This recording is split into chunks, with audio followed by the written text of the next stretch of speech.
বিসমিল্লাহির রহমানির রহিম।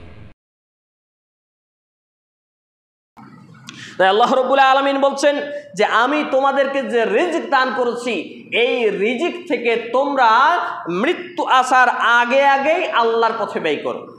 আল্লাহর পথে ব্যয় করো মানে নাউযুবিল্লাহি মিন যালিক, আল্লাহর অভাব পড়েছে যে আপনি আল্লাহর হাতে গিয়ে টাকা পয়সা দিবেন, সময় দেবেন না। আল্লাহর জন্য ইবাদত করুন, আল্লাহর সন্তুষ্টির জন্য ইবাদত করুন, সময় ব্যয় করুন। দিনে এবং রাতে 5 ওয়াক্ত সালাত, সুবহানাল্লাহ, আলহামদুলিল্লাহ, আল্লাহু আকবার, লা হাওলা ওয়ালা কুওয়াতা ইল্লা বিল্লাহ সহ তাসবিহ, তাহলিল, তাহমিদ, জিকির আজকারে মাশগুল থাকা। আর আমার এবং আপনার যে টাকা পয়সা, সময়, আমার এবং আপনার যে টাকা পয়সা, ধনসম্পদ রয়েছে, এই টাকা পয়সা এবং ধনসম্পদগুলো আল্লাহর পথে, দিন ইসলামের পথে, কোরআন সুন্নাহর পথে, ইসলামিক লাইব্রেরি, দাওয়া সেন্টার, মসজিদ, মাদ্রাসা, এই বিভিন্ন মক্তবখানা, মানুষের উপকারী হাসপাতাল, এমন কোন জায়গাগুলোতে আপনি ব্যয় করুন। এইগুলো হলো আল্লাহর পথে ব্যয় করা। সুবহানাল্লাহ।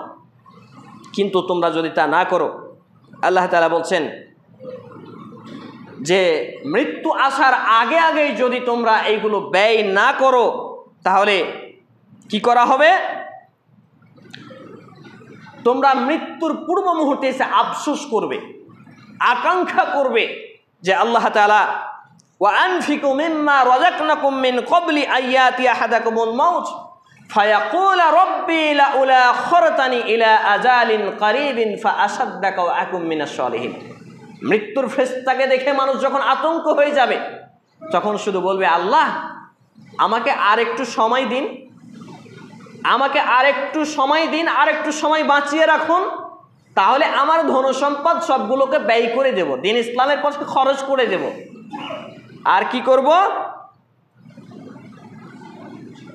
সালিহিন, সৎ কর্মশীলদের সঙ্গী হয়ে যাব, অর্থাৎ সদা সর্বদা সৎ আমল, নেক আমল, ভালো কাজ কাম করব, কোনো পাপ করব না।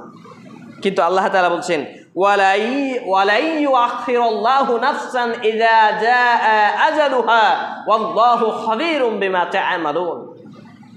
আল্লাহ তাআলা বলছেন, জেনে রাখো, প্রত্যেক ব্যক্তির যখন নির্ধারিত সময় উপস্থিত হয়ে যায়, প্রত্যেক ব্যক্তির যখন নির্ধারিত সময় উপস্থিত হয়ে যাবে, তখন আল্লাহ তাআলা সেই ব্যক্তিকে আর কোনো অবকাশ দেবেন না, কোনো ছাড় দেবেন না, আর তার কাছ থেকে মালাকুল মউত ফিরে যাবে না। কিন্তু তোমরা যা করো সে বিষয়ে তো আল্লাহ তাআলা অধিক খবর রাখেন। এর মানে হলো, আমাদেরকে যদি 70 বারও জীবন দেওয়া হয়, মৃত্যুর ফেরেশতাকে ফিরিয়ে নেওয়া হয়, মৃত্যুর ফেরেশতা দেখেছে বিধায় এই লোকটা এখন বলছে যে যা আছে সব দান করে দেব, আর ভালো হয়ে যাব। মৃত্যুর ফেরেশতার ভয়ঙ্কর রূপ দেখেই তার এই কাকুতি মিনতি চালু হয়ে গেছে। কিন্তু আবার যদি তাকে জীবন দেওয়া হয়, পৃথিবীতে এসে ফের আবার আগের মতোই থাকবে, আবার পাপ কাজ করবে, আবার বেনামাজি হবে, আবার বেঈমান, বাটপার, লুচ্চা, লাফাঙ্গা হবে। এই জন্যই আল্লাহ তাআলা এই কথা বলছেন যে তোমরা যা করো আল্লাহ তাআলা সে বিষয়ে অবগত রয়েছেন। মানে আমাদের অবগত এভাবে রয়েছেন তিনি যে আমার এবং আপনার আলিমুল বিজাতিস সুদূর, সূরা মুলকের আয়াত, অন্তরের অন্তরস্থলের খবর রাখেন। আমরা যখন নৌকায় পার হই, নৌকাটা যখন টলমল করে, শুধু বললে আল্লাহ এবার বাঁচিয়ে দাও, আর নৌকায় আসবো না, এবার বাঁচিয়ে দাও, আর পাপ করবো না। আবার নৌকা থেকে যখন ওপারে চলে গেলেন, ভয় ভীতি সব কেটে গেল, আবার পাপ কাজে জড়িত হয়ে গেলেন। এই হচ্ছে মানুষের স্বভাব, এটা চরিত্র।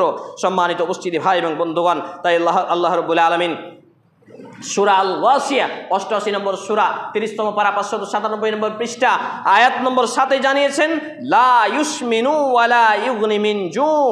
এই যখন তাদেরকে এইসব কর্মকাণ্ডের জন্য জাহান্নামে দেওয়া হবে, তাদেরকে দেওয়া হবে ফুটন্ত পানি এবং কাঁটাযুক্ত খাদ্য, ডাল আর লতাপাতা, কিন্তু সেখানে তাদেরকে তা আল্লাহ তাআলা জানিয়েছেন লা ইউসমিনু ওয়ালা ইউগনি মিন জু, যে সেই সব খাবার থেকে, সেই সব খাদ্য থেকে, পানীয় থেকে তাদের কোনো পুষ্টিও যোগাবে না, আর ক্ষুধাও নিবারণ করবে না, অর্থাৎ খিদাও মিটবে না, আর তাদের শরীরে শক্তিও যোগাবে না।